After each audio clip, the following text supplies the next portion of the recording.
আসসালামু আলাইকুম। একটা নিউজ সামনে আসলো যে সিইসি থেকে তিনি বলছেন যে সংবিধানে পিআর পদ্ধতি না থাকায় আগামী নির্বাচন পিআর পদ্ধতি হওয়ার সুযোগ নেই। তো এখান থেকে আমার কিছু প্রশ্ন আমার মনে উদ্রেক হচ্ছে, সেই প্রশ্নগুলোই এখন ব্যক্ত করতে যাচ্ছি। এর রায় আপনারাই দেবেন। 1 নম্বর পয়েন্ট, তো সংবিধানে যদি পিআর পদ্ধতি না থাকে তো আমাদের সংবিধানে আমি যতটুকু জানি ইন্টারিম গভর্নমেন্ট, অন্তর্বর্তীকালীন সরকার এর বিধানটাও নেই। সুতরাং সে অবস্থায় ইন্টারিম গভর্নমেন্ট কতটা বৈধ এটার রায় কি সিএসি দেবে? দ্বিতীয়ত,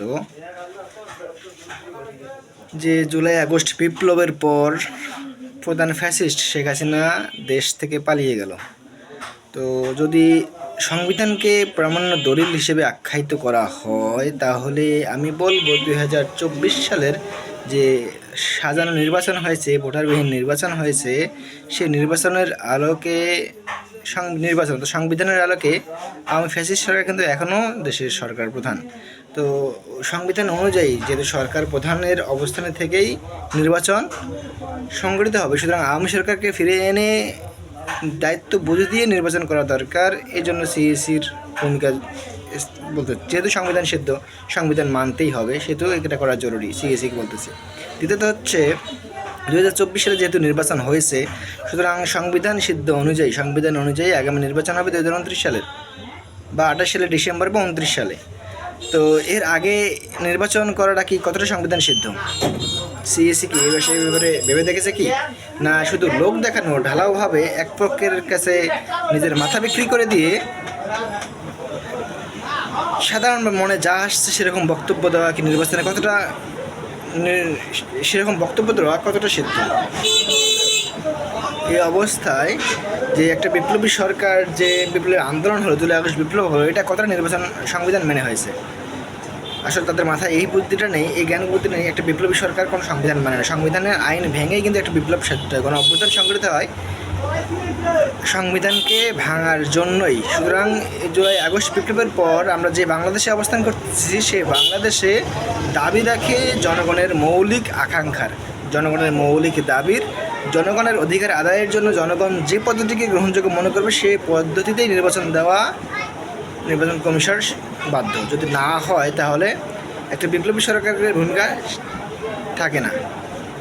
কারণ একটা বিপ্লবী সরকার যেহেতু সংবিধান মেনে আন্দোলন করে না, বিপ্লব হয় না, বা সংবিধান মেনে বিপ্লবী সরকার গঠন হয় না, কারণ সংবিধানের দোহাই দিয়ে জনগণের রায়কে উপেক্ষা করা কোনোভাবেই সাজে না। আমি বলবো যে শুধু কারো কাছে মাথা বিক্রি করে দিয়ে আপনার এই যে কল্পনাপ্রসূত বাক্য ব্যবহার করা থেকে আপনি বিরত থাকুন, বরং জনগণ কী চায় একটা কল্যাণ রাষ্ট্র গড়ানোর জন্য যে ফ্যাসিস্টকে বিদায় করা হয়েছে, সেই ফ্যাসিস্টের দোসর যাতে দেশে কায়েম না হয়, এই জন্য যে পদক্ষেপ গ্রহণ করা দরকার আপনি সেই পদক্ষেপ গ্রহণ করবেন। এটা নেই, এটা করা যাবে না, এটা সংবিধানের নেই, এই যুক্তি আপনাদের কাছে কেউ শুনতে চাচ্ছে না, বরং আপনাদের কাছে শুনতে চাচ্ছে এটা প্রয়োজন, এটা করতে হবে যাতে আগামীতে আর কোনো ফ্যাসিস্ট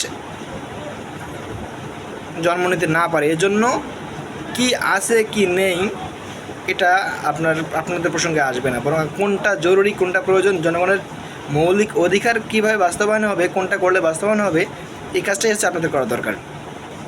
সুতরাং যদি ওই সংবিধানের দোহাই দিয়ে থাকেন তাহলে আমি বলবো আপনারা হাত পা গুটিয়ে মাপ নিয়ে শেখ হাসিনাকে আবার ক্ষমতায় নিয়ে আসেন, কারণ সংবিধান অনুযায়ী শেখ হাসিনাই সরকার।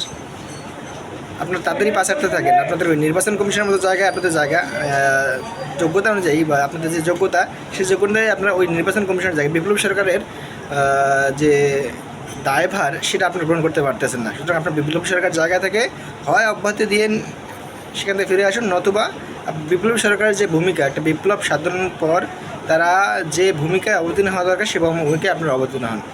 সুতরাং এই সংক্ষিপ্ত কথা বলেই আমি আমার কথা শেষ করছি।